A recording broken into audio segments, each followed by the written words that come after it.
Daawwattoota keenya kabajamoo tamsaasa OMN toora saatalaayitii karaa televiziyoonaa fi raadiyootiin nu daawwataa fi nu dhaggeeffataa kanneen jirtanii fi akkasumas karaa marsariitiiwwan keenya kan hordofaa jirtaniif nagaan keenya kabajaa fi ulfinaa bakka jirtan maratti isin haa ga'u jecha oduu oolmaa Oromiyaa har'aa isinitti himaa oduu oolmaa Oromiyaa har'aas kan isinitti himu Dammaqaa Nagaasaati. Saamicha golgaa gibraatiin karoora mootummaan wayyaanee baastee karaa ergamtoota saadabballoota OPDOtiin Oromiyaa keessatti hojiirra oolchuuf tattaafataa jirtu mormii uummataa isaan mudataa jiru babal'atee itti fufaa jira. Haaluma kanaan jiraattonni godina Harargee Lixaa aanaa Odaa Bultuum magaalaa Baddeessaa kaleessa galgalarraa kaasanii guutummaatti dhaabbilee daldalaa isaanii cufanii gara mormii kanaatti seenanii jiru. Har'a magaalaa Baddeessaa keessatti gabaa guddaa ture. Garuu sababa mormii kanaan honga'ee ooleeraa jedha qeerroon achirraa yaada isaa nuuf kenne tokko. Mormii uummataa kanatti kan aaran poolisoonni federaalaa uummata irratti dhukaasa kan banan si'a ta'u miidhaan ga'ee akka hin jirre qeerroon magaalaa Baddeessaarraa haasofsiifne tokko kan nuuf ibse. Egaa daawwattoota keenya yaada qeerroo magaalaa Baddeessaa nuuf kenne walumaan haa hordofnu. Sochii godina Harargee Lixaa aanaa Odaa Bultuum magaalaa Baddeessaatti deemaa jiru meena ibsime. Ayyaamman kana wanti gargaraman kana ulaaji tumaan jiru. Ulaaji tumatti fakkiitti olee jiran kana bakka duwwaa namarraa jedhe. Amma kana galaan buurutti tumaan gaggeessaa buurutti manni tokko kan jiru. Horiilee wanta gaamtii amman kana karaa galmaa irraa galanii jiru. Jiran kami temu. Jika kami berharap hari kan zaman tanah terdepan jadi lah begitu. Mari baru kan. Namoonni miidhaman jirani sababa kana. Namoonni miidhaman amma dari kemarin ya kumat ini anda nama mau kanan dari yang dampit ini dari jadi polisi harus bentuk soal anak dan jadi kita nak ini tu anak dan arah memang di depan ada dokumen baru. Jadi kita itu kalau mana jadi tidak magalan jadi kita kalau magalan kita bilang kita penjuru kalau kita jiran itu. Agar itu mungkin masih bakal ada jadi mawa. Guumiin gabaa lagannaa kun achuma godina Harargee Lixaa aanaa Guumii Bordoddeettis itti fufee jira. Qeerroo magaalaa Bordoddeerraa haasofsiifne qabna mee walumaan haa hordofnu. Uummanni mattiyuu qophiitii waan dalagu haa ta'u hundaa'u gochaa jira. Wanti jiru amma dunkaanni martilleen cufamee jira. Kanarra darbee manneetii nyaataa muraasni banaan ni jiru. Kan mattiyuu cufaadha. Amma qaamota nageenyaa jecha jedhaman kanaa fi milishoota tokko tokkotu magaalaa keessa deddeemuutu jira. Malee kaan takka illee uummanni maal jechaa jira? Uummanni maal jechaa jira? Waan nutti dhufe kana marayyuu gama keenya waan nurraa eegamu mara raawwanne homaa namni takka illee gaaffii kamuu nu gaafachuu akka hin dandeenyetti dunkaana keenya cufachuu fi qabeenya keenya kan itti gaafatamne xiqqaa sana korkannee taa'uu mirga qabnaa jechuuti. Banggayu opera deebisuu fi dunkaana isaaniitti manneetii nyaataa isaaniitti cufamee jira. Ayyee egaa carraa kanaan akka qeerroo godina Harargee Lixaa aanaa Qumbii Bordoddeetti dhaamsi dabarsitan yoo jiraate carraan sinii kenna. Waan namni jechuudhaa barbaannu magaalonni ollaa fi naannoo kana ollaa keenyatti argamanii fi guutummaa Oromiyaa keessatti argaman martillee sagaleen isaanii tokko ta'ee deemsa kana wal faana bu'aa qabeessa ukkaamsuu dirqama keenya jechuudhaa barbaanna. Dabalataan magaalaa keessatti qaamota dhimma nageenyaatii fi bulchiinsaa wantoota nurra ta'an mara tokko isaaniidhaa ofirraa haadhii kas jedhu Oromiyaatti dabarsuullee ni barbaanna. Ayyee yaada naa kenniteef galatoom ilfadha. Isinillee galatooma horaa bulaa. Saamicha golgaa gibraatiin wayyaanonni karoorfatan jiraattonni magaalaa Burrayyuus guyyaa sadaffaaf har'as cimsanii itti fufanii oolaniiru. Suuqiiwwan, hoteelonni fi dhaabbileen daldalaa magaalaa Burrayyuu keessatti akka cufamanitti oolan. Qeerroo Burrayyuu haala achi jiru gaafannee jirra ammas mee walumaan haa hordofnu. Adeemsa har'a gabaa lagannaa naannoo Burraayyuu keessatti mul'atu meenaa ibsi. Walumaa galatti suuqii mana daldalaa wanti jedhamu hundi tuuqifaadha. Kanaaf mormiin jabaatee natti fufee jira jechuudha. Miidhaan keessa hin jiraa? Sadaa ammatti miidhaan jeesisan hin jiru garuu konkolaataa yaabbatanii walumaa gadi deemaa jiru. Edda halkanirraa garuu naannoo sa'aatii lamaa nama karaarra deemu tumaa turan jechuudha. Warri akkas godhu eenyu fa'i? Agaasiin bakka poolisii Oromiyaas jiru agaasiin jiru.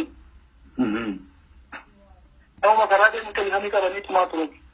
Finfinnee keessa hoo akkamii akka waliigalaatti maaltu mul'ata? Magaalaa Finfinnee keessatti akkasuma naannoo garaagaraa intiniin hin jira jechuudha. Naannoo akkuma godina addaa Finfinnee warra deeman kanneen akka Burraayyuu, Sulultaa, maal irra malee sentarii gaafaatti akkas mormiin kennee gaggeeffamaa hin jiru. Gara dinagdee markaatoo akkas kareessa naannoo tokko tokko cifaa ture.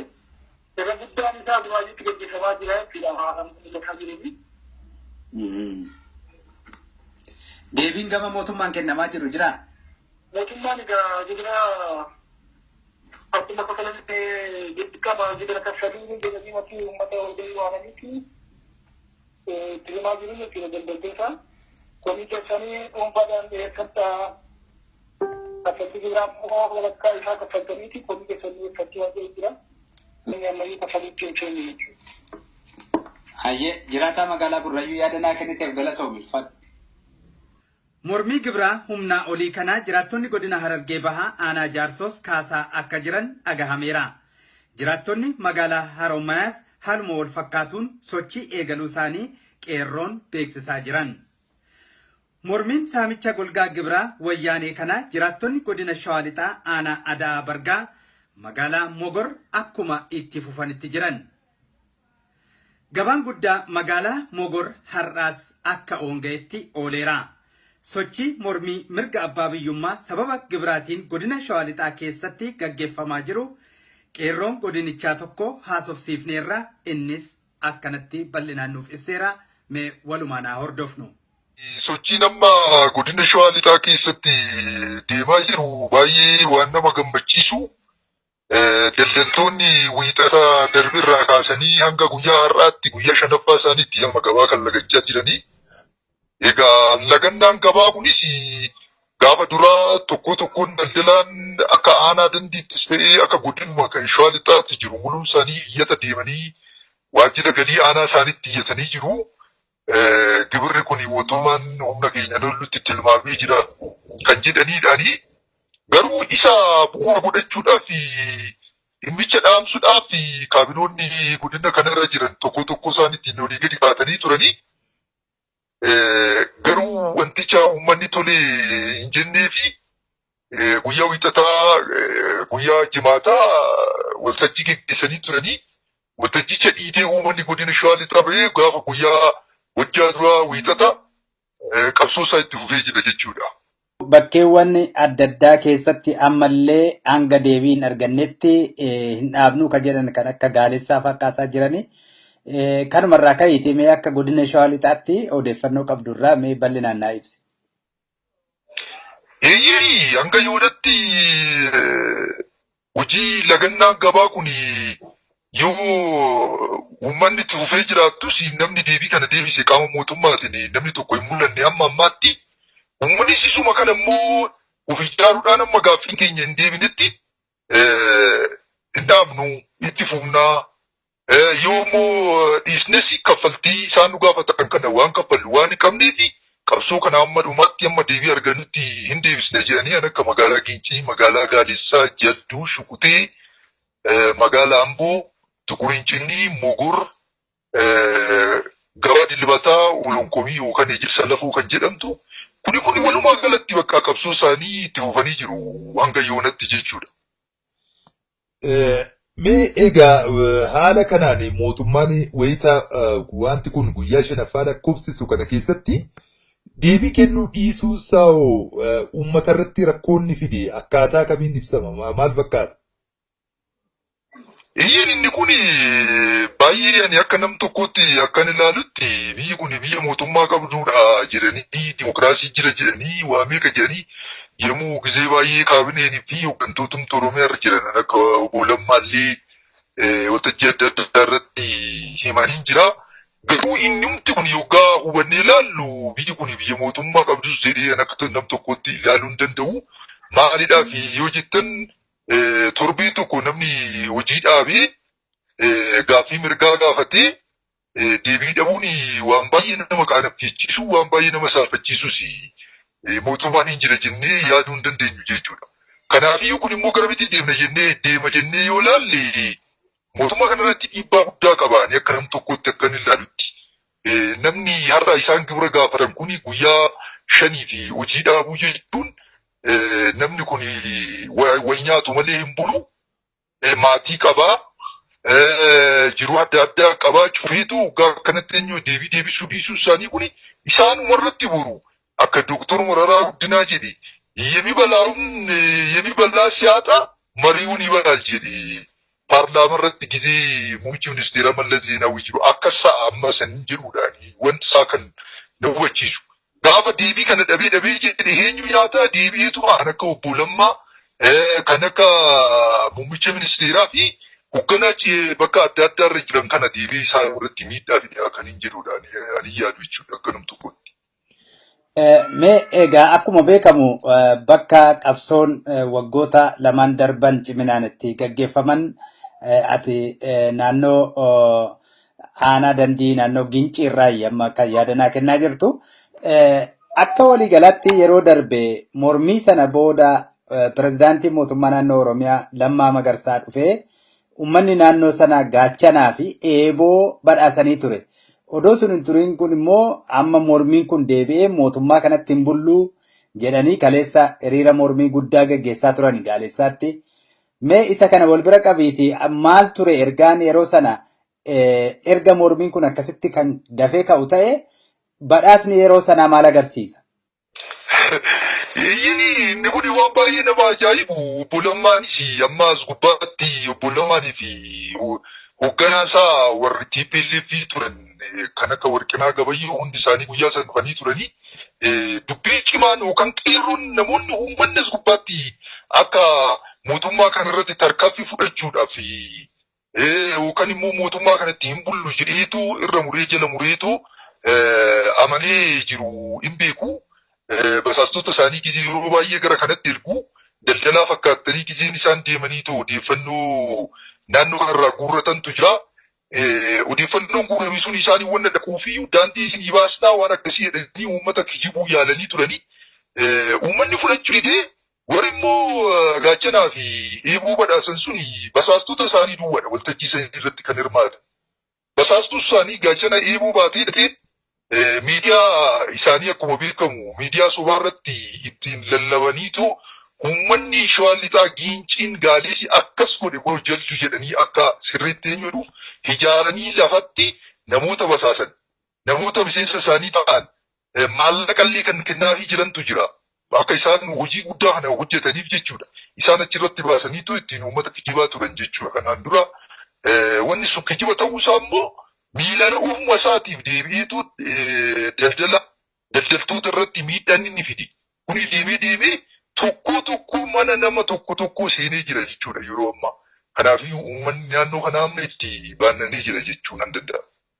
Egaa akkuma beekamu magaalaa Gaalessaa fi Giincii fi Jalduu akkasumas Kaachisii Gindabaratii kan wal quunnamsiisu daandiin waggoota dheeraatiif babbadee uummanni naannoo sanaa yeroo hedduu rakkataa jira. Ammallee rakkoon sun sandaran baay'atee jira. Mootummaa kanarraa faayidaa maalii argate? Mootummaa waan kana ilaalamu mootummaa kanarraa faayidaan uummanni kun argate maali? Akkamitti ibsama rakkoo naannoo sanatti mul'ataa jiru wal qabsiiftee wanti jettu jira? Kobraa isaaniitiin irra gulufaa turan kun ciccitee yeroo darbe bakka bosona Cillimoo gubbaa Gaalissaa jedhamu irratti konkolaataan meeqa achirratti kufeetu rakkoon meeqa uummata irratti uummanni konkolaataa ani ittiin deemu odoon taane baatee harkisee keessaa baasaa turuunsaa inni yaadatama. Kanaafuu waan amma isaan uummata kanaaf buusan yoo soba yookaan kijiba yoo ta'e malee wanni isaan uummata kanaaf buusan jiru. Yeroodhuma ammaa kanallee galiin isaan amma daldala irraa uummata irraa guuran kun humna uummataatiin ol. Bu'uuraaleen misoomaa yoo ilaalle tokko isaatiin wanni ammaatti inni hojjete hin jiru. Daandiin citee jira. Namni karaa ittiin walitti darbee wal daldalu hin qabu. Bishaan bakka adda addaatti uummata baasneedhanii san miidiyaadhaan sooba turan hundi isaa ciree namni kunoo waan dhugu dhabee rakkachaa jira. Ibsaa fakkeenyaaf yoo fudhannee ibsaa amma namni kunoo galgala ganama rakkachaa jira. Bu'uuraaleen misoomaa hundi jiran barsiisaan mana barumsaa kana keessatti illee yeroon inni hin barsiisne hin jira. Warra kaabinee isaanii miseensa isaanii ta'e duwwaadha kan isaan fayyadaa jira yeroo ammaa kana. Uummanni giseen inni xaa'oo dhabee kunoo hamma bakkee kanatti qonnaan beekama biyyi kuni xaa'oo dhabee too rakkachaa jirutu jira. Kanaafiyyuu bu'aan mootummaa kanarraa uummanni keenya argate jedhu wanni tokko wanni jiru hin jiru. Kaabinee fi yoo miseensa isaaniitiif bu'aa buusan yoo ta'e malee uummata kanaa wanni isaan bu'aa buusan hin jiru. Egaa tooftaan keessattuu waggaa dabre uummanni kun mootummaa kanatti hin bullu jedhee erga mormii jabaa gaggeessee wareegama hedduutti kaffale booda keessattuu warri OPDO afaan sabboonummaadhaan uummata kanatti dhiyaataa jiranii amma haalli qabatamaan biyya keessatti mul'atu maal fakkaata? Qeerroon akkamitti ilaala? Deebi'ee dhugumatti mootummaa kanatti araarameera mee isa kana daawwattoota keenya biyya keessaaf biyya alaa ta'anii nu dhaggeeffataniif maal jettati waan taajjabdeerra? Ani akka nam tokkotti wanni inni taajjabe qeerroon keenya ammas mootummaa kanaa hin fayyu kanaan durallee hin fayyine.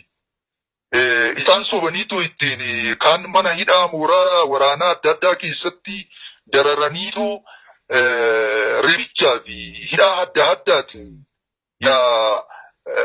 gonkumaa irra hin deebinu kan jedhu tiisheertii tokko itti uffisanii waanuma uummanni hamanii fakkeessanii miidiyaa irratti dhiyeessan malee qeerroon keenya keessa isaa madaa'ee jira. Uummanni keenya keessa isaa madaa'ee jira yeroo ammaa kana. Kanaafuu mootummaa kanatti wanni inni haaramu hin jiru.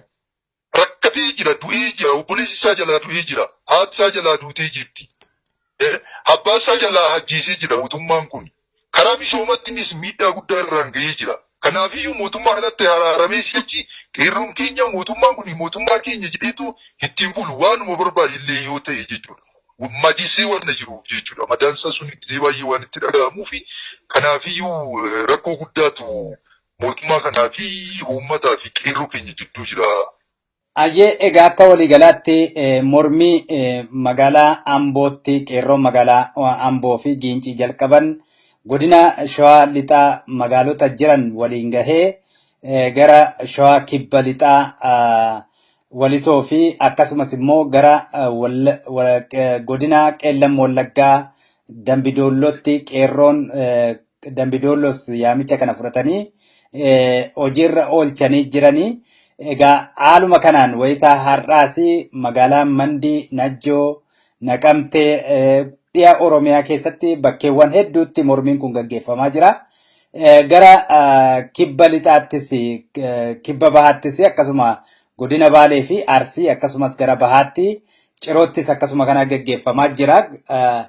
Egaa akka waliigalaatti uummanni rakkoo amma keessa jiru kanarraa bahuudhaaf isin warri biyya keessa jirtan kun dhaamsisin uummata nu daawwatuuf nu dhaggeeffatuuf dhaamsisin qabdan maali akka qeerrootti? Biyyi dhaamsi nuti qeerroon biyya keessaa qabnu mootummaa kana ofirraa dhiituu qaba jabaattu uummanni Oromoo odeeffannoo isaa sabboonaa fakkaatanii uummata Oromootiin waan quuqamu fakkaatanii miidiyaadhaa fi waltajjii adda addaa kanarratti bobba'aniitu ittiin qabsoo amma uummanni Oromoo eegale kana fashaleessuudhaaf olii gadi kaatan kana diduu qabaa. Diduun immoo bu'aa guddaadha kan inni qabu. Kanaafuu jabaateetoo jala dhaabattee mormuu ni qabaa. Mormuu duwwaa odoon isaanii faccifatee ofirraa bilisummaa uummata Oromoof dhufuu qaba, gonfachuu qaba. Bilisummaan erga dhufeen booda misoomni hin dhufaa. rakkoo adda addaa keessaa namoonni hidhamanii mana hidhaa jiran mana hidhaa keessaa hin bahu. Kanaafuu uummanni Oromoo jabaatee ta'u ofirraa mootummaa kana bachifatee ofirraa buusuu qaba kan hin jenna. Hawaasa biyya alaarraa maaltu eegama?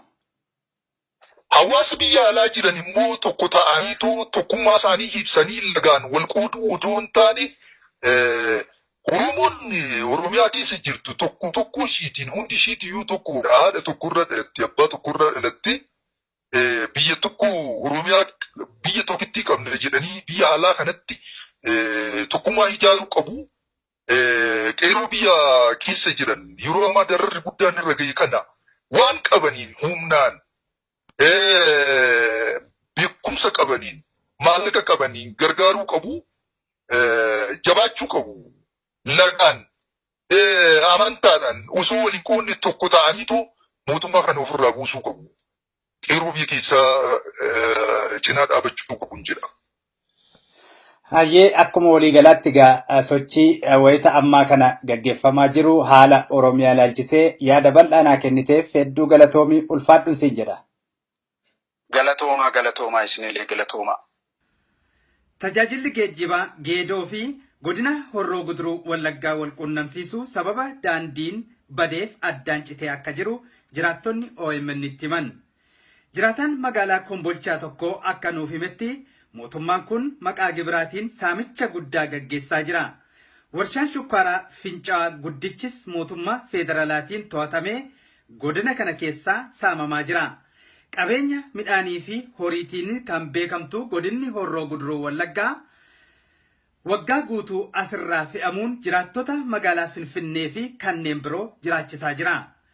Humni ibsaa Fincaa'aas achirraa maddu magaalaa Finfinnee fi naannolee biroo biyyattii tajaajilaa jira.